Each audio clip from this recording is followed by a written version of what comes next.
大家好，我是何医生，关注何医生健康不挂科。那么感染新冠之后啊，咳嗽缠绵难愈怎么办？那咳嗽剧烈是不是就是得了肺炎呢？那咳嗽剧烈要不要去医院呢？那今天呢就跟大家聊这么一个话题。那主要聊跟大家讲有4个表现需要警惕，那可能是肺炎的一个问题。那么也教大家有2个穴位来去帮助我们缓解咳嗽。那大家认真听大家肯定会有帮助。那首先呢，咳嗽它主要呢是用来清理我们呼吸道的一个异物跟分泌物是机体一种保护性的反应。那么所以本身咳嗽这一个它不是它不会引起肺炎因为它本身就人体自我保护的一种症状来的。那么其实呢，如果是有出现以下这4个症状的时候我们才需要去重视它。那首先第一个就是咳嗽带有痰的时候比如说咳嗽咳出了痰，吐出来发现跟血混在一起的，那很有可能是因为肺部的炎症出现这种气管细支气管的损伤，然后出现这种破裂的出血，所以这个时候需要警惕，可能就是存在肺部的感染了。这个要及时的去医院拍一个胸部的 CT 来去看一看是否存在肺炎遵医生的医嘱来去用药。那么第二点呢，就是说有没有肺炎还有一个很重要的点，就是看一下它血氧饱和度。那平时家里的老人的话，家里面最好有一个指甲式的这种血氧仪。那如果是说我们用这种医用血氧仪测一下这种血氧饱和度都已经低于 93% 了，那一定要及时的去医院里面这个时候很有可能就是出现肺部的炎症，而且呢这个肺部炎症可以说还是比较严重。那大部分情况下呢，我们静息的这种血氧的饱和度大部分都是大于 95% 的。那如果是说这个血氧饱和度还不错，那如果这个不低于 95%， 那说明就是肺其实还不错。那如果是低于 93% 了甚至更低了，那这个时候一定要及时的去医院就诊。那么第3个呢，就看他呼吸的频率如果是呼吸的频率变快，同时伴随这种气短喘不过气来这种情况，那么就如果是呼吸频率而且是大于30次以上的话出现这种喘气比较急促了，那这个时候一定是氧气不够了这个时候也是很有可能伴有这种比较严重的呼吸系统的疾病。那么我们在正常情况下，其实静息状态下我们可以留意一下我们的呼吸数一数其实呢我们的呼吸频率不会特别的快的。那如果是说增加到30次以上每分钟，那么这个时候还是一定要去重视一下一定要去重视，大家可以去好好去数一数。那如果是20到30次，那这个时候其实也是可以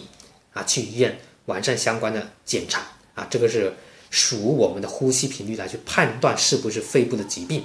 那么第4个呢，就是咳嗽伴随着持续的高热不退，而且呢这种发烧的温度还是比较高降不下来很多时候降下来又升回去，甚至呢还每天的体温还不断的增加，那这个时候就要警惕了。因为新冠的发热一般来讲，年轻人主要就是前3天可能会有一些反复的发热，那3天以后第4天第5天基本上都会出现这种消退了。那如果是高热第4天第5天持续不退，同时伴随这种咳嗽这个时候也是需要小心，有可能是比较严重的肺部的感染导致的，也要及时的去医院。那么老年人特别是有基础疾病的老年人阳了以后一定要去关注有没有呼吸频率的加快，有没有胸闷，有没有呼吸困难，有没有手指嘴唇发紫等等这些缺氧的症状，定时的监测体温、呼吸、脉搏、血氧饱和度。那如果这些有问题的，刚刚讲呼吸的频率、血氧饱和度有下降，那么一定要去及时的去到医院进行救治。那么有糖尿病的人最好也测一下自己的血糖，如果是出现这种血糖飙升或者说平时有血压的出现血压很高，那这个时候也是需要去警惕的。那么刚刚就跟大家讲了4个需要我们警惕的一个症状。老年人出现这种症状，一定要及时的去医院啊！再跟大家强调一下啊，最好做一个胸部的 CT 来去排除一下是否有肺部的炎症。那么新冠的咳嗽啊，通常呢一般情况下要持续多长时间呢？一般呢就是2周左右，那最长的一般不超过4周。那如果是你发现你的咳嗽已经超过2周了，这个时候咳嗽还是不断的加重，那这个时候还是建议啊去医院啊做一下相关的检查。那么这一个咳嗽有没有必要用抗生素呢？那大家要知道一点，就是说抗生素啊，比如说这些头孢啊、阿莫西林啊等等啊，这些它是针对细菌感染。那新冠病毒它是病毒啊，它病毒导致的咳嗽，正常来讲是不需要啊用这些消炎药的，除非自己发现自己咳嗽痰非常的黄啊，黄浓痰特别的多，那这个时候可能它这个病毒感染啊导致了肺炎啊，同时呢还出现这种合并细菌感染，那这个时候它这种黄浓痰非常大量的时候，那这个时候建议大家还是去医院去进一步完善相关的检查，看是否存在细菌感染，比如抽一个血啊，血常规啊，如果是白细胞增高、中性粒细胞增高啊，那这个时候你可以用一些消炎药啊。所以大家如果单独的这种咳嗽，痰也不是这种黄浓痰，肯定不需要自己自行的去服用一些消炎药的啊。这些头孢、阿莫西林它是处方药，不建议大家私下里面自己使用啊，最好是在医生的指导下使用。那么接下来跟大家推荐2个非常好用的止咳的穴位来去缓解咳嗽，大家认真听。首先第一个就是鱼际穴，那鱼际的定位这一个就是我们大鱼际，这边就是小鱼际。那在我们的大鱼际这个地方在我们的一个大鱼际的正中间这个骨头的一个边缘这个赤白肉际的这个地方就是赤白肉际的这个交界处的一个中点这个就是一个我们的鱼际穴。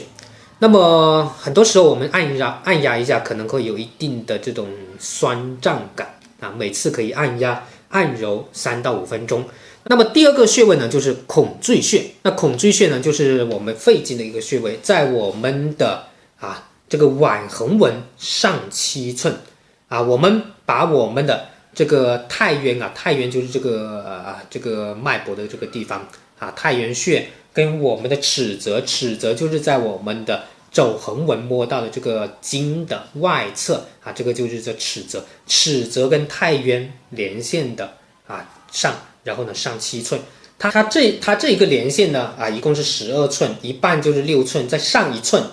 也就是一个拇指的这种宽度就是一个孔最穴了大家看着图可能就会非常的清晰。那我们的鱼际穴配上孔最穴，那么它们2个都是一个不错的止咳的效果的，尤其治疗这种急性的咳嗽是非常好用的2个穴位。那么今天呢就跟大家讲这个新冠病毒出现什么情况需要我们警惕，主要有4个症状。同时呢也跟大家讲这个新冠咳嗽